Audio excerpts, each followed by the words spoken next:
حضرت علامہ محمد اقبال رحمۃ اللہ علیہ فرماتے ہیں، کام میری نگاہ میں ایسا ہی مقصد ہے جیسے عبادت مومن ریشم کی طرح نرم اور فولاد کی طرح سخت ہوتا ہے۔ انسان کو ہمیشہ یاد رکھنا چاہیے کہ نیک عمل کبھی ضائع نہیں ہوتا۔ مہمان نوازی پیغمبروں کا خاصہ ہے اور فقر کی پہلی منزل کسب حلال ہے۔ یقین ایک عظیم قوت اور انصاف ایک بیش بہا خزانہ ہے اور صبر ایک عظیم سعادت ہے۔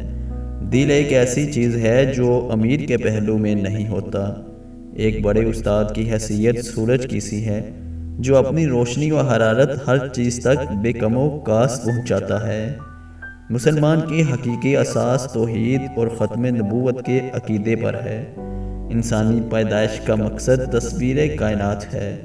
عشق رسول اللہ صلی اللہ علیہ وسلم دین بھی ہے اور دنیا بھی۔ اس کے بغیر انسان نہ دین کا رہتا ہے نہ دنیا کا۔